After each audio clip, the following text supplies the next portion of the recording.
परमेश्वर जो हमारी अद्भुत तरीके से सहायता करने वाला परमेश्वर है, आज हम उसकी परमेश्वर की ओर से एक विशेष वचन को हम सुनेंगे जो इब्रानियों की पुस्तक उसका 2 अध्याय और उसके 17 और 18 पद में मिलता है।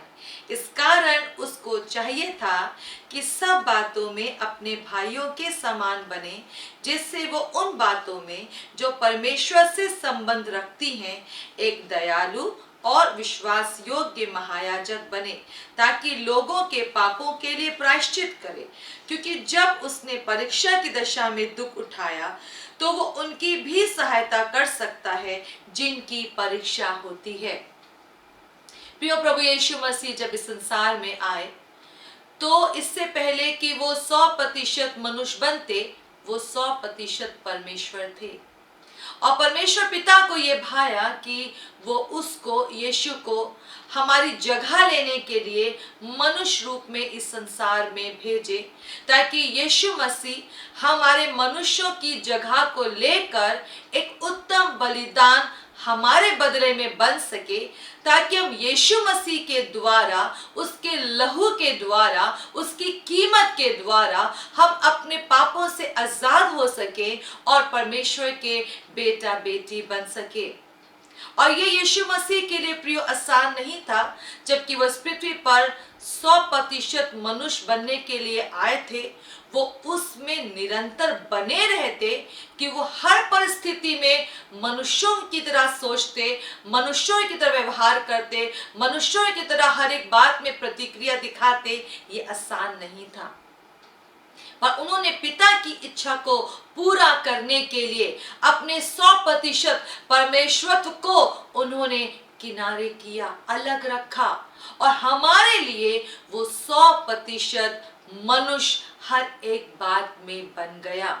इसीलिए वचन हमको यहाँ पर ये बताता है कि वो हमारे समान बना, हमारे समान बना, क्योंकि उसको हमारी जगह लेनी थी, उसको हमारे समान होना था, उसको हमारे समान पिता की आज्ञा को मानना था, बल्कि कहूं मैं कि एक उत्तम उदाहरण बनना था कि कैसे वो इस संसार में रहते हुए परमेश्वर की इच्छा को पूरा कर सकता है या पूरा करने पाए। इसीलिए वचन में आगे को लिखा हुआ है, वो उनकी भी सहायता करता है जिनकी परीक्षा होती है। कई बार हम लोगों के मुंह से सुनते हैं कि अब बस भाई, अब हम इस प्रकार के जीवन को नहीं जी सकते। भैया झूठ तो बोलना ही पड़ता है, नहीं भैया हमको गलत बात तो बोलनी ही पड़ती है, हमको तो समझौते करने ही पड़ते हैं, अब हम थक गए। कई बार हम इन सब प्रकार की बातों से घिरे हुए होते हैं।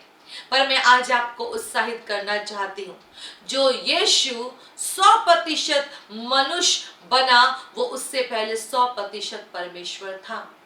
और ये उसने करके दिखाया कि जहां पर वो अच्छे से हर एक को जवाब दे सकता था, हर एक को अच्छे से सबक सिखा सकता था, वहां पर वो चुप रहा, वहां पर उसने एक अच्छे व्यवहार को रखा और तुरंत वहां पे न्याय नहीं किया, और वो वहां पे ठहरा रहा, और वो वहां पर परमेश्वर पिता की इच्छा को पूरा करता रहा, और वहां पे वो बिल्कुल परमेश्वर बन के इस जगत में नहीं खड़े हो गए कि नहीं अब इसको ऐसे हो जाना चाहिए और उसको वैसे हो जाना चाहिए, जो हम लोग अक्सर करते हैं। पर यीशु परमेश्वर की इच्छा को पूरा करने के लिए, उत्तम बलिदान हमारे बदले में बनने के लिए, प्रियो उसने वो सब कुछ सहा जो उसको सहने की बिल्कुल आवश्यकता नहीं थी, बिल्कुल आवश्यकता नहीं थी। उसने अपना क्रूस उठाया ताकि वो हम सब के बदले में उस उत्तम बलिदान को दे सके। तो जब हम थकने लगते हैं, जब हम डिस्टर्ब होने लगते हैं अपनी परीक्षाओं में, जहां पर हमको लगता है अब हम और आज्ञा नहीं मान सकते, अब हम और यहाँ बर्दाश्त नहीं कर सकते, अब हम और क्षमा नहीं कर सकते, अब हम और प्रेम नहीं दिखा सकते, अब बस, अब धीरज की तो हमारे वो बांध टूट गया है, अब बस। पर मैं आज आपको कहना चाहती हूँ, यदि आप अपनी इन परीक्षाओं में जहां आपको लग रहा है अब बस, आप यीशु की ओर देखें, वचन में लिखा है वो उनकी भी सहायता करता है जिनकी परीक्षा होती है।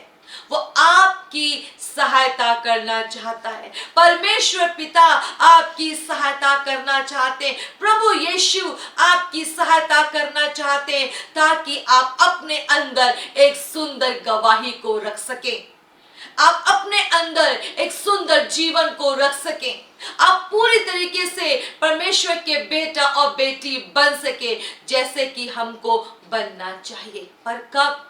जब अपनी परीक्षाओं में, अपनी उन मुश्किलातों में, अपनी उन कठिनाइयों में, उन अंधेरी घाटियों में, उन धोखों के बीच में, उन झूठों के बीच में, उन बीमारियों के बीच में, उन तंगहालियों के बीच में, उन दुखों में, उस अकेलेपन में, उस त्यागे जाने में, जब आप परमेश्वर की ओर देखेंगे, आप यीशु की ओर देखेंगे और आप अपने तरीके से सोचना बंद करेंगे और परमेश्वर से सहायता को मांगेंगे, तो प्रभु यीशु आपकी सहायता अवश्य करेंगे। वो बताएंगे आपको कि यहाँ पर कैसे जीना चाहिए, कैसे खड़ा होना चाहिए, कैसे क्षमा करना चाहिए और कैसे आगे बढ़ना चाहिए। प्रियो, परमेश्वर पिता चाहते हैं आप यीशु के 100% आत्मा, प्राण और देह से भाई बहन हो जाए। हालेलुया! कितनी सुंदर बात है, क्योंकि वो हमारे समान बन गया। वचन में अभी हमने यही पढ़ा, यही बात पढ़ी। अभी हमने यहाँ पर देखा था इब्रानियों उसके 2 अध्याय के 17 पद में कि इस कारण उसको चाहिए था कि सब बातों में अपने भाइयों के समान बने। अगर हमको भी यीशु का भाई या बहन बनना है तो हमको भी उसके समान बनना पड़ेगा। और वो हमारी निर्बलताओं में प्रियो सहायता करने वाला परमेश्वर है। जब प्रभु यीशु मसीह ने शमौन को पतरस कह के बुलाया और यीशु मसीह ने पतरस से कहा कि परमेश्वर इस पत्थर पर अपनी कलीसिया बनाएंगे, कितनी उत्साहित करने वाली बात थी। ऐसे हम बहुत सारे अपने विषय में परमेश्वर से दर्शनों को और उद्देश्यों को और बुलाहटों को प्राप्त करते हैं। अब कुछ दिनों के बाद में क्या होता है कि यीशु मसीह एक दिन पतरस से कहते हैं कि तू आज रात 3 बार मेरा इनकार करेगा। यीशु मसीह को पता था कि पतरस कहां-कहां निर्बल है और कहां-कहां उसको मेरी आवश्यकता पड़ेगी, कहां-कहां पर वो असंभव सी परिस्थितियों में फंस जाएगा, कहां-कहां वो अपने दिमाग का सहारा लेगा, कहां-कहां वो हार जाएगा। पिता परमेश्वर को, प्रभु यीशु मसीह को पता था। पर इतनी खूबसूरत बात है कि जब पतरस सच में सब कुछ मालूम होने के बावजूद भी यीशु का इनकार कर देता है, यीशु मसीह तब भी उसको नहीं छोड़ते। हाँ, पतरस को भी मैं धन्यवाद करती हूँ पिता का कि पतरस से भी उस मौके का फायदा उठाया कि वो पश्चाताप में गया। और जब परमेश्वर ने उसको मौका दिया कि वो अपने रिश्ते को परमेश्वर से वापस ठीक करे, तो पतरस वहां पर यीशु से कहने पाया, हाँ प्रभु, तू तो जानता है कि मैं तुझसे कितना प्रेम करता हूँ। प्रियो, जब परमेश्वर आपको उत्तम बातें सिखाना चाहता है तो कई रास्तों से आपको लेकर जाएगा, पर आप हारे नहीं, थके नहीं। पर यदि आप थक रहे हैं, यदि आप निराशा को महसूस कर रहे हैं, आपको लग रहा है आप यहाँ से पार नहीं हो पाएंगे, यीशु की ओर देखें। वो आपकी परीक्षा में आपकी सहायता करेगा, आपकी थकान को दूर करेगा, आपके अंदर कड़वाहट बसने नहीं देगा, आपको अकेला होने नहीं देगा और वो अपनी उत्तम बात और वचन के द्वारा आपको संभाल लेगा। पर जब वो मौका दे कि आप खड़े हो, तो प्रियो आप खड़े हो, अपने रिश्ते को परमेश्वर से वापस ठीक करें, क्योंकि वो हर परिस्थिति में सहायता करने वाला परमेश्वर है। वो आपको ऐसे बहुत सुंदर मौके देगा कि वो आप उसके पास आए, अपने रिश्ते को ठीक करें और परमेश्वर से अपने लिए सहायता को प्राप्त कर सके। प्रियो, अपनी परीक्षाओं में आप अपने दिमाग लगाना प्लीज बंद करें, क्योंकि ये आपको कठिनाई में फंसाएगा। पर यदि आप परमेश्वर प्रभु यीशु मसीह की सहायता को लेंगे, जो ऑलरेडी आपकी परीक्षा में आपकी हेल्प करना चाहता है, तो मैं आपको बताना चाहूंगी, एक सुंदर गवाही आपके लिए बाट जो रही है, क्योंकि जब हम परीक्षा से निकल कर जाते हैं तो एक दिन परीक्षा का रिजल्ट भी आता है। और ये आवश्यक है कि हम उन परीक्षाओं में यीशु की ओर देखें, ताकि सामर्थ पाए, बल पाए, उपाय पाए, रास्ता पाए और एक सुंदर गवाही को अपने जीवन में देख सके। वो आपकी परीक्षाओं में आपकी सहायता करना चाहता है, ताकि आप 100% उसके भाई और बहन बन सके। अपनी आंखों को बंद करेंगे और प्रार्थना करेंगे। पिता, जबकि आप चाहते हैं कि आपके हम सब बच्चे यीशु के समान हो जाएं, तो पिता हम सबकी मदद करें। जैसे पहले हम पाप में सोचते थे, जैसे पहले हमने अपने बाप दादाओं से सीखा है प्रभु जी, अब हम दोबारा उस तरीके से जीने ना पाए। मदद करें कि अपनी इन कठिनाइयों में, इन परीक्षाओं में मेरा हर एक प्रियजन, हम सब यीशु आपकी ओर देख सकें।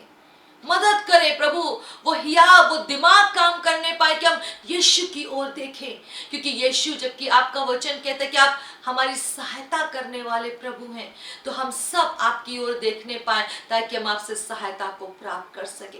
क्योंकि अब हमको एक सुंदर गवाही देना चाहते हैं, अद्भुत काम हमारे जीवन में करना चाहते हैं। और जबकि पिता आपकी योजना है हम 100% यीशु के भाई बहन बन जाएं, तो प्रभु हम सब की मदद करें।